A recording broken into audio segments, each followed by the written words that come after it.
नमस्कार। आज मैं आपका ध्यान केंद्रित कराने जा रहा हूं एक विशेष बात पर। और वो विशेष बात यह है कि आज जिसे देखो वही शनि मंदिर के बाहर लाइन में खड़ा हुआ है शनिदेव पर सरसों का तेल चढ़ाने के लिए, शनिदेव के मंदिर में उनकी प्रतिमा के सामने दिया जलाने के लिए।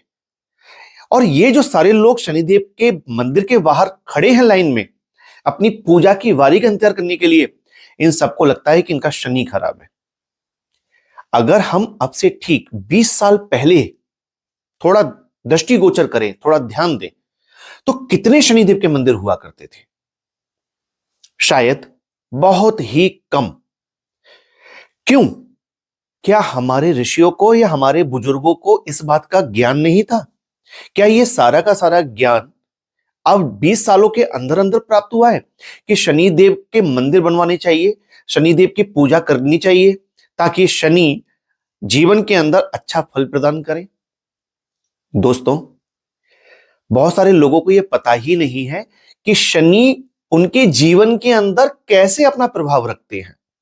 किस व्यक्ति को शनि मंदिर जाकर शनिदेव पर सरसों के तेल का अभिषेक करना चाहिए, किसको शनिदेव के मंदिर जाकर के दिया जलाना चाहिए, किसको शनिदेव की वस्तुएं दान करनी चाहिए, यह अधिकांश लोगों को नहीं पता है, सिर्फ भ्रम में जी रहे हैं।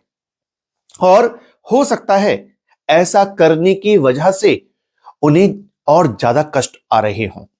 लेकिन वहीं पर वो दूसरी कल्पना कर लेते हैं कि हम ये पूजा पाठ कर रहे हैं, हम शनिदेव पर सरसों का तेल चढ़ा रहे हैं, शायद कोई बड़ा कष्ट आने से रुक रहा है, छोटे छोटे कष्टों में ही चीजें हो रही हैं। लेकिन यह भी तो हो सकता है कि कष्ट के लिए निमंत्रण आपने ही दे दिया हो ये सब कुछ करके। तो इस वीडियो में मैं आपको बताऊंगा कि किसको शनि मंदिर जाना चाहिए, वहां पर सरसों का तेल चढ़ाना चाहिए, और किसको ये नहीं करना चाहिए। इस बात को समझने के लिए आपको अपने जीवन से संबंधित कुछ चीजों पर ध्यान देना होगा। दोस्तों, लाल किताब इस बात को कहती है कि जब दो ग्रह मिलते हैं आपस में तो एक तीसरे मनसुही ग्रह का निर्माण होता है। जब भी जन्म कुंडली में शुक्र और बृहस्पति का मिलन होता है तब शनि का निर्माण होता है। और यह शनि क्या है? आप देखिए, जब भी आप पैसे गिनते हो तो कैसे गिनते हो? शुक्र यानी कि अंगूठा, बृहस्पति यानी कि तर्जनी, इससे नोट गिने जाते हैं। और आज पूरी दुनिया नोटों के पीछे भाग रही है। ये जो नोट गिने जा रहे हैं किस उंगलियों की मदद से? शुक्र अंगूठा और तर्जनी बृहस्पति की उंगली की मदद से। इन दोनों को जब मिलाया धन गिनने के लिए तो यह धन कहां से आया? क्या कोई आकर के आपको यह धन गिफ्ट में दे गया? नहीं, यह धन आपको प्राप्त हुआ आपकी मेहनत से, आपके किए गए परिश्रम से। जब आप परिश्रम करते हैं तब आपको जिस धन की प्राप्ति होती है वही धन तो आप गिनते हैं। दोस्तों, जब बृहस्पति और शुक्र मिल गए तो शनि का निर्माण हो गया, आपके कर्म का निर्माण हो चुका है। किस प्रकार से, इसको समझिए। शुक्र यदि धन है तो बृहस्पति उसकी बढ़ोतरी है। दोनों मिल जाते हैं, शनि बन जाता है। यानी कि आप जब कर्म करेंगे तो कर्म से धन प्राप्त होगा। अब यहां पे बहुत सारे लोगों का प्रश्न आ जाएगा कि सभी लोग कर्म करते हैं लेकिन मेहनत के बाद भी रिजल्ट नहीं मिलता। अरे भाई, यदि मेहनत के बाद भी रिजल्ट नहीं मिल रहा है तो शनि के पीछे मत भागो, फिर तो आपको मंगल चेक करना चाहिए कि आपका मंगल कैसा है। और नेक्स्ट वीडियो में मैं मंगल पे ही बात करूंगा और उसकी बारीकी और गहराइयों पर आपको लेकर के जाऊंगा। लेकिन शनि को समझ लीजिए उससे पहले, जब भी आप पूजा करने या ध्यान करने बैठते हैं तो आपको कहा जाता है कि अंगूठे से तर्जनी को ऐसे मिला दीजिए, इससे ज्ञान की प्राप्ति होगी। यह अलौकिक ज्ञान, यह वैराग्य देने वाला एक नया ग्रह जो बन जाता है शुक्र और बृहस्पति को मिला के, वो शनि ही तो है।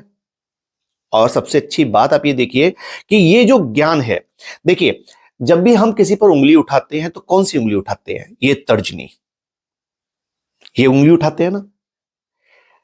जो अत्यधिक ज्ञान से भरा हुआ होता है उसके अंदर अहंकार और अहम भी होता है।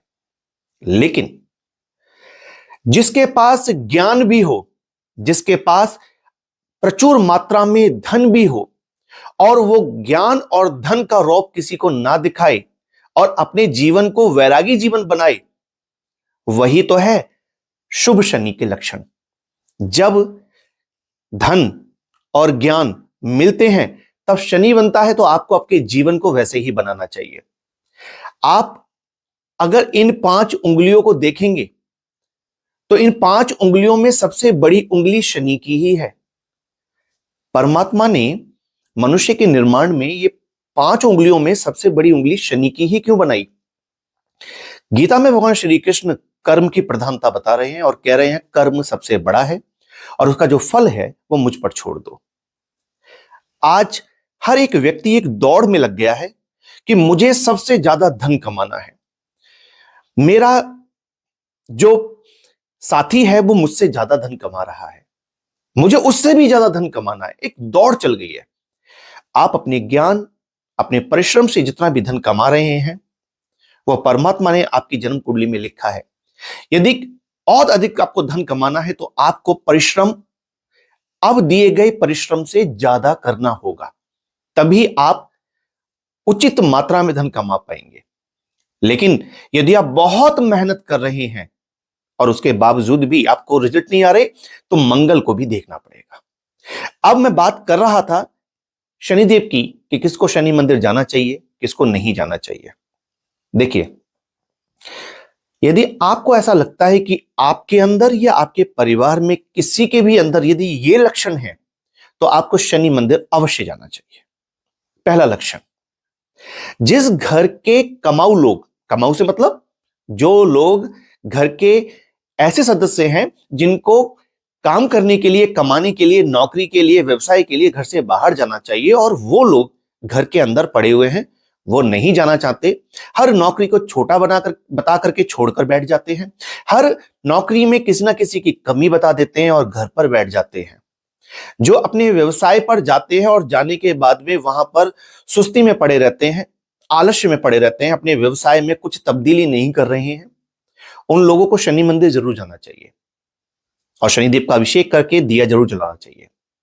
जिन लोगों के घरों में ऐसे लोग पाए जाते हैं जिनके शरीर में रोग खत्म होने का नाम नहीं ले रहे, या वो स्वयं भी रोगी है और एक रोग के बाद दूसरा रोग उसके शरीर को लग जाता है, ऐसे व्यक्ति को शनि मंदिर अवश्य जाना चाहिए। साथ ही साथ यदि आपको दाद, खाज, खुजली की प्रॉब्लम है तो भी आपको शनि मंदिर अवश्य जाना चाहिए और शनि वस्तुओं का दान भी करना चाहिए। यदि आपको ऐसा लगता है कि आपके घर में कोई एक ऐसा सदस्य है या आपके अंदर भी ऐसे अवगुण पाए जाते हैं कि आप किसी भी काम को आज करने की जगह कल पर टाल देते हैं, टालने की आदत, कल कर लूंगा, जब कर लूंगा, तब कर लूंगा, तो आपको शनि मंदिर अवश्य जाना चाहिए। यह शनि मंदिर आप ही के लिए है। इसके विपरीत यदि आपकी आदत यह है कि आप आज का काम आज ही निपटाने पर, बल्कि अभी निपटाने पर फोकस करते हैं, तो आपका शनि अच्छा है, आपको किसी शनि मंदिर जाने की आवश्यकता नहीं है। साथ ही साथ यदि आप अपने दिए लिए गए हिसाब का पूरा हिसाब लिखित रूप में रखते हैं, उसमें आलस्य नहीं करते, तो आपका शनि अच्छा है, शनि मंदिर आपको नहीं जाना है। लेकिन जिन लोगों में यह आदत है कि वो मौखिक रूप से चीजों को सिर्फ याद रखते हैं, मैंने उसको इतना पैसा दे दिया है, मुझे याद रहेगा, मैंने उससे इतना पैसा ले लिया है, मुझे याद रहेगा, सिर्फ मौखिक रूप से रखते हैं, उनके शरीर में इतना आलस्य है कि वो उसको लिखना भी नहीं चाहते, उन्हें शनि मंदिर जरूर जाना चाहिए।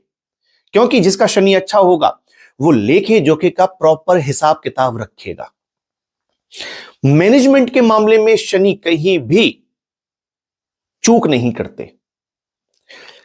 इसी के साथ साथ यदि आप बहुत मेहनती हैं, बहुत ज्यादा मेहनत करने वाले हैं और आपको लगता है मेरी मेहनत के हिसाब से मुझे रिजल्ट नहीं मिल रहा है, अब इस पे आप एक बात को समझिएगा कि यदि आप मेहनती हैं और ये दूसरे लोगों को भी दिख रहा है और आपको भी दिख रहा है, तो आपको शनि मंदिर जाने की जरूरत नहीं है, क्योंकि शनि के शुभ गुण यानी कि मेहनत तो आपको आती है, तो आपको मंगल ठीक करना चाहिए।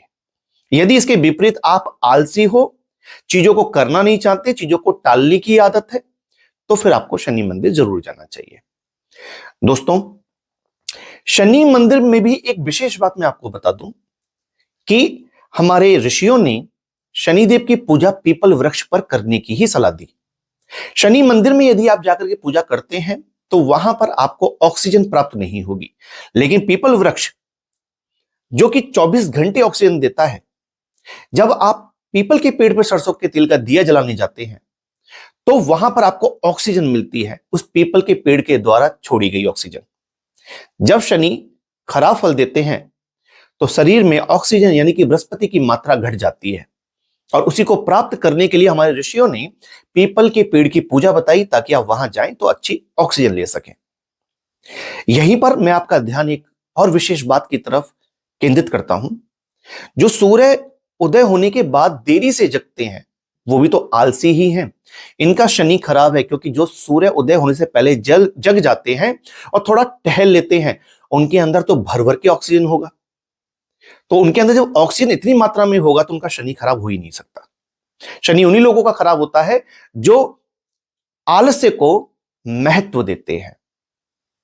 तो मित्रों, मुझे उम्मीद है, आशा है कि आप शनि के सही रूप को समझ गए होंगे।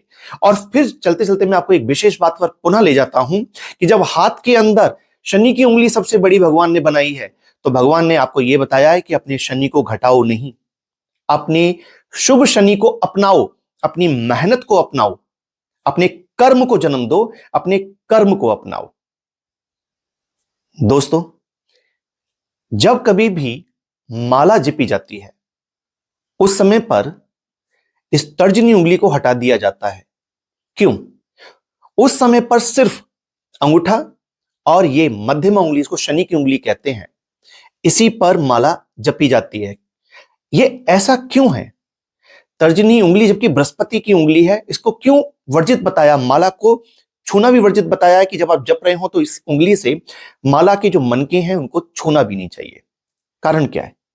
कारण स्पष्ट है कि जिस समय आप ईश्वरीय आराधना में लगे हुए हैं उस समय आप अपना ज्ञान ना दिखाएं, ईश्वर को ही अपने आप को समर्पित कर दें। शनि क्योंकि वैराग्य से संबंध रखते हैं, तो आप पूर्ण रूपेण अपने मन को वैरागी बनाकर परमात्मा के चरणों में रख दें। वहां पर अपना ज्ञान ना दिखाएं, वहां पर अपनी बुद्धि को ना चलाएं, परमात्मा को सर्वशक्तिमान मान करके अपने आप को उनके चरणों में आप समर्पित करेंगे तो आपको पूजा का फल, माला जपने का फल प्राप्त होगा।